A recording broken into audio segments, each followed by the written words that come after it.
Have you ever felt the chill of a place where dark secrets lurk just beyond the shadows? Welcome to the abandoned factory on the outskirts of town, a site shrouded in mystery and dread. This is not just a place of rusting machinery and decaying walls, it's where a tragic accident claimed many lives and where the restless spirits of those victims now roam. As night falls and the factory's oppressive silence deepens, the real horrors begin. Dare to uncover the truth and face the terror that awaits within these haunted walls.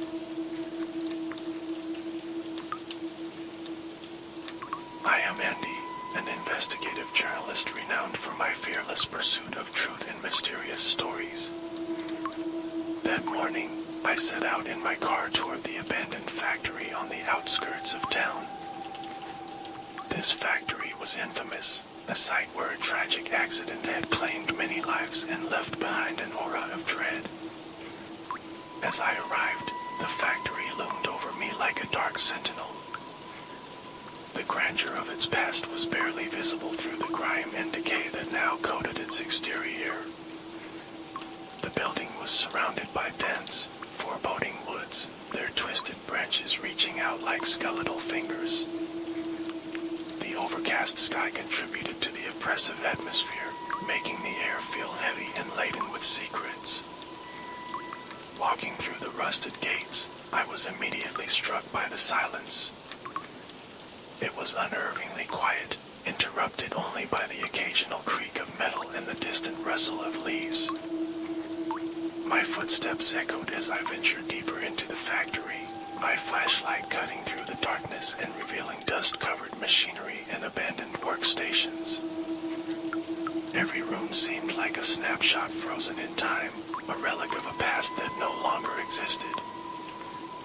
Old files and broken equipment lay strewn about, untouched for years. The factory's oppressive silence was punctuated only by the unsettling feeling that something was watching me from the shadows. The deeper I went, the more intense the atmosphere became, until it felt as though the factory itself was holding its breath, waiting for something to happen. As night fell, the factory transformed. The darkness seemed to seep into every crack and crevice, amplifying every sound and shadow. The eerie quiet was occasionally broken by faint whispers and the distant clatter of metal, but when I tried to pinpoint the source, there was nothing but emptiness. I set up a temporary camp in what I hoped would be a safe corner, but sleep eluded me. The factory seemed alive, and every strange noise made my heart race.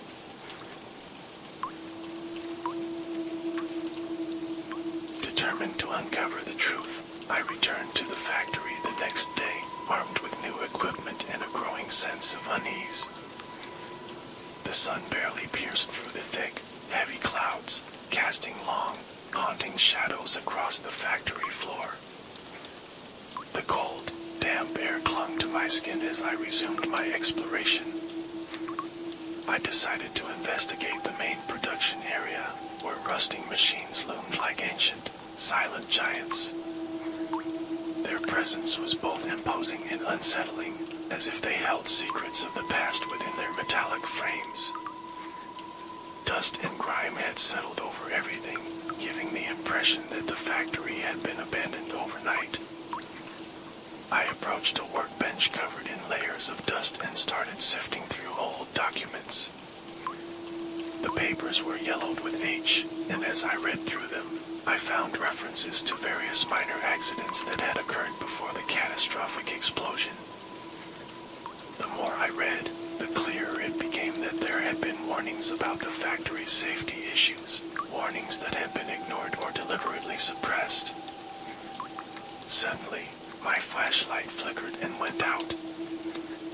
I was plunged into darkness, the only sound being the erratic thumping of my heart. I fumbled with the flashlight, trying to get it working again, but the darkness seemed to press in on me, thick and oppressive. The silence was absolute, broken only by the distant, almost imperceptible sound of shuffling footsteps. Panic set in as I realized the exit I had relied on was now sealed shut. The whispers grew louder, more insistent, and I could feel a cold, malevolent presence lurking just beyond my sight. The atmosphere was charged with an energy that felt almost palpable, and I struggled to stay calm, knowing that losing my composure could be dangerous. The tension was suffocating, and every moment felt like an eternity.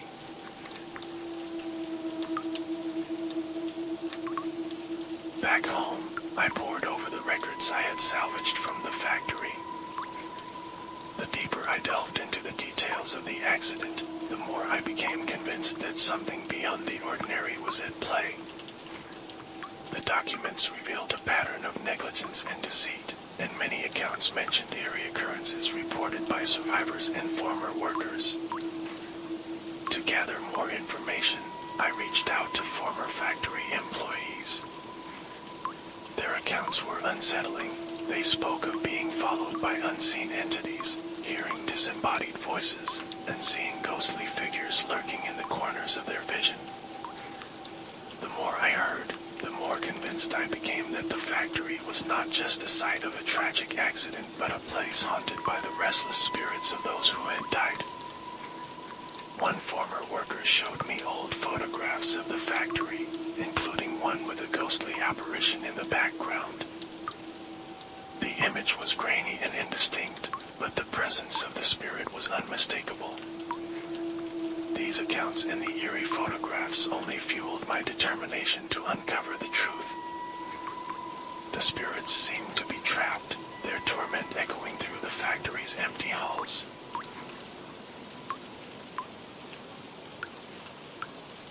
With a growing sense of urgency, I prepared for a more focused attempt to communicate with the spirits. Armed with spiritual tools and a strong resolve, I returned to the factory as night fell once again. The darkness seemed to press in from all sides, and the factory's oppressive silence was now punctuated by the occasional creak of old metal and the whisper of the wind. I chose the control room for my ritual. It was an area of the factory that seemed particularly eerie, its walls lined with dusty, outdated equipment. As I set up my ritual space, the temperature in the room dropped noticeably, and my breath became visible in the cold air. My flashlight flickered ominously, adding to the overall sense of foreboding.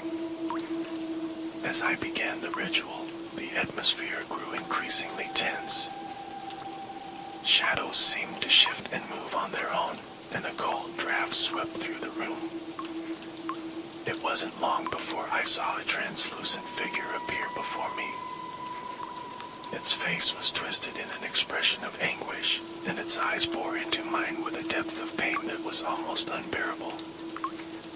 The spirit let out a piercing scream that reverberated through the room, sending a shiver down my spine. I attempted to communicate, asking what it wanted, but the spirit could only gesture towards a room at the end of the corridor. Its anguish was palpable, and I felt a profound sadness and terror emanating from it. The sense of urgency was overwhelming, and I knew I had to explore the room it was pointing to.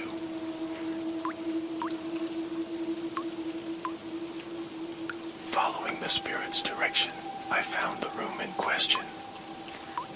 It was locked tight, but with persistence, I managed to force it open. Inside, I discovered a trove of documents and records related to the factory's construction and operation. These papers revealed serious flaws in the factory's design and construction, as well as evidence of deliberate attempts to conceal these issues from the workers. The documents outlined a series of safety violations and design flaws that had been ignored or covered up. It was clear that the factory had been a death trap, and the accident was not merely a result of bad luck but of systemic negligence. The more I uncovered, the more I realized that the factory was not just a site of tragedy but a monument to corporate greed and corruption. I contacted a structural engineer to verify the findings. experts' confirmation that the factory had dangerous structural defects further cemented my determination to expose the truth. The weight of responsibility felt heavy on my shoulders, knowing that the revelations could bring justice to the victims but also potentially put me in harm's way.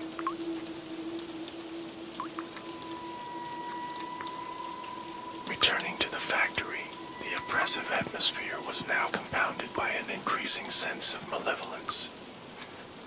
The spirits seemed more agitated than ever, their presence felt in the sudden, unexplained cold spots and the disturbing noises that echoed through the empty corridors. One night, while investigating a particularly dark section of the factory, I was nearly attacked by a dark, amorphous entity. The room was filled with a cacophony of screams and crashing sounds as I struggled to escape. The entity seemed to be a manifestation of the collective anger and pain of the spirits, and it pursued me relentlessly. The encounter left me shaken, and the factory's atmosphere grew increasingly hostile. The spirit's anger was palpable, and I felt as though I was being hunted. Every sound, every movement seemed to be a direct threat. The factory had become a nightmarish labyrinth, and I found it difficult to distinguish between reality and hallucination.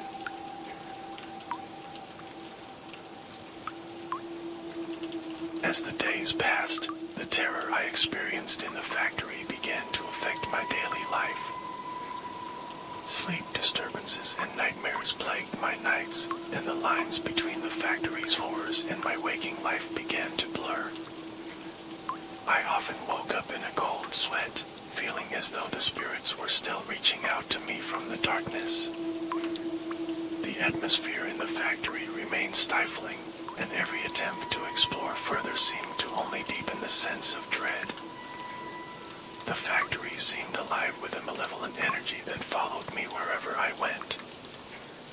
The constant fear and anxiety began to take a toll on my mental and physical health, and I struggled to maintain my focus on the investigation. Despite the mounting pressure, I knew I had to continue.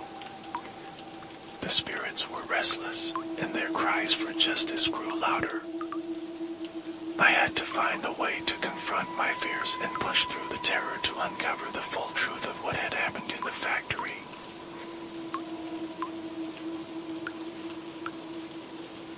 Determined to bring closure to the restless spirits, I prepared for a final, more intense ritual. This time, I sought to directly address the spirits and offer them the justice they sought. I set up a ritual space in the main production area, surrounded by the remnants of the factory's former operations. As I began the ritual, the factory's atmosphere seemed to become even more oppressive. Shadows moved with a sinister intent, and a cold wind swept through the area. The spirits began to appear, their forms flickering in and out of sight as they expressed their anger and suffering. Through the ritual, I attempted to communicate with the spirits, seeking to understand their needs and desires. They revealed their anguish and frustration, showing me the true extent of the wrongdoing that had led to their deaths. The spirits were seeking recognition and justice, and they pointed me toward the final pieces of evidence that would reveal the full truth. The confrontation was emotionally draining, and I felt the weight of the spirits' suffering pressing down on me. I knew that the resolution of their torment depended on my ability to uncover the complete truth and bring it to light.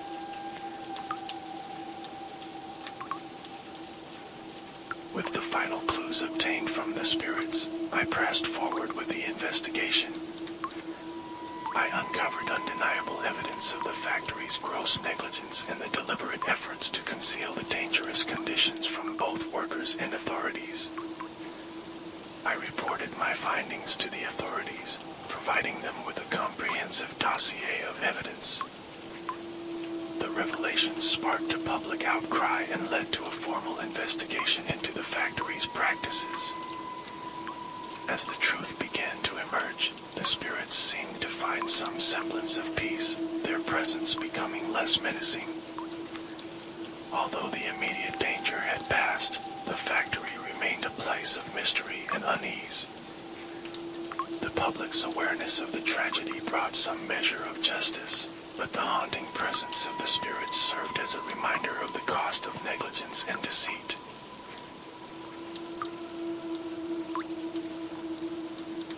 As I wrapped up my investigation, I faced a final, somber reflection on my experiences. The factory, once a place of fear and mystery, had become a symbol of the price of corruption and negligence. The spirits, though somewhat appeased, left a lasting impression on me. I left the factory with a mix of relief and sorrow. The truth had been uncovered, but the echoes of the past would always linger. The abandoned factory remained a haunting reminder of the fragility of human life and the enduring impact of unresolved pain. Are you brave enough to face the terror and tension I encountered in the abandoned factory? Experience the chilling atmosphere and uncover the hidden horrors yourself, but beware, some mysteries are better left unsolved. Share your thoughts if you dare to confront this fear, and stay tuned for more spine-tingling stories.